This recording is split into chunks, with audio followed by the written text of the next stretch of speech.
Selamat pagi semuanya. Kali ini Ibu akan memberikan penjelasan untuk mata kuliah etika profesi melalui laman YouTube. Ya, untuk pertemuan kali ini kita akan membahas terkait dengan etika akademis penulisan karya ilmiah. Nah, ini penting untuk kalian pahami dan kalian ketahui, karena di sini kalian juga semuanya merupakan bagian dari Civitas Akademika yang ada di TIP Fakultas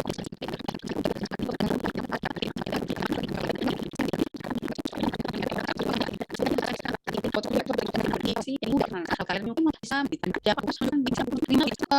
referensi dari saya mengambil hasil wawancara di YouTube itu pun juga kalian atau tahu bernama ini kalian mengambil tulis dari kebiasaan wujud apabila ada pendirian di kegiatan akademis dan sendiri ya mohon maaf dan dengan yang sama mata kuliah yang lama untuk nggak menjadi dengan alasan yang bercapnya tidak kalian untuk lebih mencapai yang sebenarnya menjadi ujungnya kan pada orang lain. Nah, itu harapannya terjadi pada kita ketika khusus prodi TIP Unitri. Bagaimana pedoman sekarang jadi bagian kerja ilmuwan ya. Kalau katakan ilmu artinya benar-benar mengungkapkan maka pertama jujur. Ini pernah mengikuti sebuah referensi di situ ada narasumber yang menyatakan begini nah. Profesi itu pada dasarnya ada yang tidak boleh salah dan tidak boleh berbohong. Apa itu, Nak? Tidak boleh salah, tidak boleh berbohong itu adalah profesi untuk guru, pendidik. Pendidik tidak boleh melakukan kesalahan, apalagi untuk di depan murid-muridnya, dan tidak boleh berbohong apa adanya. Bayangkan. Tapi apakah masih ada guru pendidik yang ya dapat dikatakan masih belum bisa jujur? Banyak, Nak. Apa itu? Contohnya dalam memberi nilai. Dalam memberi nilai kepada siswa maupun mahasiswanya. Kalau itu benar-benar jujur, nah ini saya tidak tahu bagaimana nasib-nasib kalian. Ya, semoga kedepannya dengan cara pembelajaran yang lebih diperbaiki lagi, karena kedepannya kita bersiap untuk luring anak-anak, tamat kuliah setidaknya bisa membantu menyerap ilmu lebih baik lagi. Mungkin jika selama ini alasan online itu membuat transfer ilmu terhambat. Kalau saya rasa kita sudah berjuang sama-sama, tapi oke lah, enggak apa-apa. Baik, kita akan perbaiki itu. Ya, itu tadi profesi pertama tidak boleh salah, tidak boleh bohong adalah profesi tenaga pendidik atau guru atau dosen.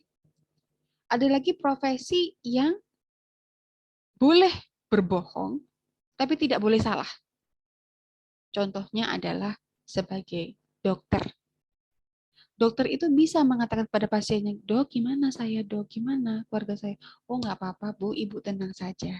Padahal di situ, waduh, ada keputusan yang harus segera diambil yang setidaknya tidak menimbulkan kepanikan keluarga, ya. Dilakukan tidak boleh salah. Yang itu boleh tidak boleh yang menyemuan kita melakukan berbagai macam trial atau research atau penelitian yang berulang-ulang ya. Di situ salah enggak apa-apa, tapi harus jujur. Nah, kalau memang dengan menggunakan perlakuan ini enggak selesai, enggak sukses, sampaikan. Sehingga bagian dari penelitian kalian ya, laporan-laporan kalian itu tidak dilakukan kembali oleh orang lain. Atau bahkan jangan sampai produk gagal kalian diterapkan ada seorang penanam modal ya. Nah, S2 itu saya sendiri bisa yang tentukan ternyata sudah dilakukan oleh orang lain. Gak usah maksa untuk aku dulu. Ya, sampai ya udah deh, ayo kita cepet-cepetan. Mana yang lebih cepat selesai? Jangan egois. Nah, ya kita bisa mendapatkan ilmu lain kok. Ya, ilmu itu bahkan kalau dapat dikatakan tintanya itu masih seluas samudra, bahkan nggak cukup kayaknya. Ya, kemudian jauhilah pandangan berbias terhadap data dan pemikiran orang lain. Jangan sampai itu memiliki penafsiran ganda atau yang namanya berbias. Yang keenam, jangan berkompromi tetapi usahakanlah menyelesaikan permasalahan. Ya, kalau misalkan kalian tahu masalah itu ada sekarang, selesaikan sekarang. Nggak usah berkompromi. Oh, nanti aja deh. Kalaupun misalkan nanti Ya, pastikan diri kalian harus bisa benar-benar keluar dari zona nyamannya kalian, malasnya kalian. Atau kalau katanya Mbak Maudi Ayunda, malas itu sebenarnya bukan sebuah karakter. Emang belum nemu aja semangatnya. Pastikan bahwa semangat itu jam 7 akan muncul. Ya, pastikan bahwa next bulan Juni proposal selesai. Next bahwa nanti Juli saya sudah mulai penelitian. Next Agustus saya mau tidak mau harus bisa semhas kalau untuk skripsi.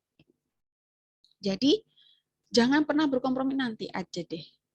Ya, nantinya itu bisa jadi bisa bertahun-tahun, bahkan akan ada muncul pemanggilan surat peringatan. Nah, jangan sampai terjadi seperti itu untuk mahasiswa. Ya, kejujuran dalam pengertian ini sebenarnya tidak menggunakan hasil pemikiran temuan teori yang dimiliki ilmuwan lain yang sudah ada, tanpa menyebutkan narasumber di apapun itu sumbernya. Bu, saya ini ngambilin dari sebuah laporan, Bu. Laporannya judul besarnya apa? Siapa yang mengeluarkan laporan itu? Pasti ada badan terkait, dong sebut saja undang-undang, undang-undang apa, peraturan apa, di nomor berapa. Kalau SNI nomor berapa dengan judul tentang apa itu pasti ada, ya.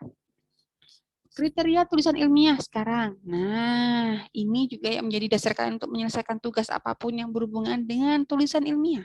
Yang pertama, objektif, yaitu berdasarkan kondisi faktual, kondisi nyata, ya, bukan imajinasi. Ya, karena ini bukan kita menulis novel, ya. Yang kedua, up to date. Yang ditulis merupakan perkembangan ilmu untuk keempat, of climbing, artinya terlalu berandai-andai terlalu tinggi gitu ya untuk pembahasannya gitu ya, jujur ya, dan bahasanya memang saya membuat sebuah penelitian bahwa pasti dengan campuran formulasi ini akan menghasilkan protein tinggi. Akhirnya dipas-paskan semua tuh kan, benar kan ini padahal belum tentu juga ketika dicek di lab, wah jangan-jangan hasil labnya yang salah. Tidak, itu adalah hasil nyata bahwa memang sepertinya perlu ada tambahan bahan tertentu untuk bisa mendapatkan sesuai dengan tujuan kita. Jadi jangan sampai memaksakan motif pribadi ya. Kemudian yang terakhir, efektif dan efisien. Tulisan sebagai alat komunikasi yang berdaya tarik tinggi, jadi jangan sampai, kecuali kalau memang itu data ya, kalau memang itu data yang memang harus diambil dan dilampirkan, oke, masukkan. Tapi kalau untuk pembahasan, pastikan bahwa pembahasan kalian itu efisien. Kalau masalah ini, jawabannya ini. Ya, tidak diulang-ulang-ulang gitu. Ya, jadinya malah orang yang membaca menjadi bosan, apalagi kalau dijelaskan dalam presentasi, itu tidak jelas kemana-mana gitu ya. Pastikan bahwa yang kalian sampaikan tuh efisien. Oke. Nah, sekarang kalian perlu tahu bahwa di perguruan tinggi, kami kepada kalian, tugas dan kewajibannya adalah mempersiapkan mahasiswa agar dapat menjalankan pekerjaan tertentu. Jadi pastinya kalau misalkan kalian masih ada hal yang bingung terus, saya kalau lulus mau jadi apa gitu ya. Kembali lagi, kalian bisa cek di website terkait program studi. Contohnya di sini ada program studi teknologi industri pertanian, atau program studi agribisnis, atau agrotek, atau akuntansi, ilmu komunikasi, semuanya pasti punya capaian pembelajaran lulusan. Ya, pasti punya itu. Semua program studi pasti punya itu, dan ada masing-masing punya kelebihan tertentu ya yang dikhususkan sesuai dengan bahan kajian utama sebuah program studi itu berdiri. Katakanlah matematika. Maka apa yang disampaikan hingga mengerucut pada tugas akhir itu adalah pengembangan sebuah ilmu ilmu yang berhubungan dengan perhitungan, baik itu untuk teori murni maupun teori terapan. Ya, semua ilmu saya kira butuh matematika. Ya, seperti itu. Dan di sini juga untuk persiapannya itu bisa melalui jalur akademis maupun jalur profesional. Setelah akademis pun masih bisa ditambahkan bagaimana ketika dia sudah mendapatkan ilmu dalam bangku kuliah, perlu dicek untuk tingkat pemahaman dia di kerja nyata. Kalau yang sebelum MBKM dilakukan, mungkin kalian pernah mendengar di profesi keperawatan di nurse ya, setelah mereka mendapatkan ilmu mereka tetap harus mengambil profesi untuk dinyatakan iya saya perawat. Nah, sama seperti sekarang juga ya untuk MBKM ini kenapa kok disediakan jalur untuk Merdeka Belajar Kampus Merdeka?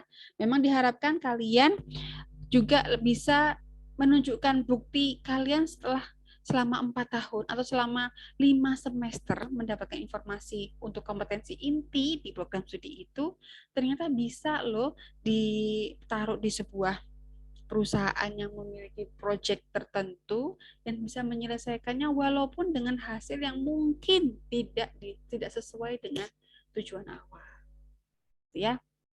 Kemudian juga sebagai agen untuk perubahan revolusioner pada dasarnya. Perguruan tinggi sering menjadi titik pangkal atau sumber perubahan mendasar di dunia ipteks, ya, ilmu pengetahuan teknologi, ya, dan seni berlandaskan intelektualitas yang memihak pada integritas intelektual dan kebebasan akademik. Untuk alur pengembangan produk perguruan tinggi yang bermanfaat bagi masyarakat, kita perlu mendengarkan. Nah, kebutuhan masyarakat itu seperti apa? Akhirnya muncul ide atau konsep. Dari ide atau konsep ini akan menunjukkan apa yang harus kita lakukan, ya.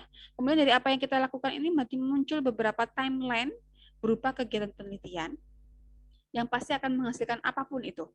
Mau teknologi tepat guna maupun produk yang bisa dilakukan komersialisasi, ya.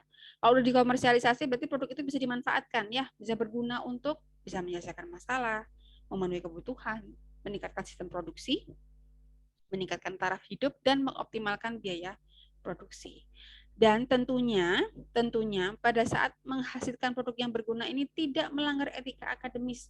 Kita tidak mengambil ide orang atau bahkan tanpa izin yang memiliki formula asli kemudian lantas kita akuisisi seolah-olah kita yang menemukan padahal bukan. Ya, jangan lupa untuk tidak melanggar etika akademis. Demikian yang bisa Ibu sampaikan untuk etika akademis ya, untuk etika akademis di sini semoga bermanfaat. Untuk presensinya mohon izin besok di hari Jumat karena Ibu lagi recordnya di hari Kamis pagi ya, kita masih libur di sini.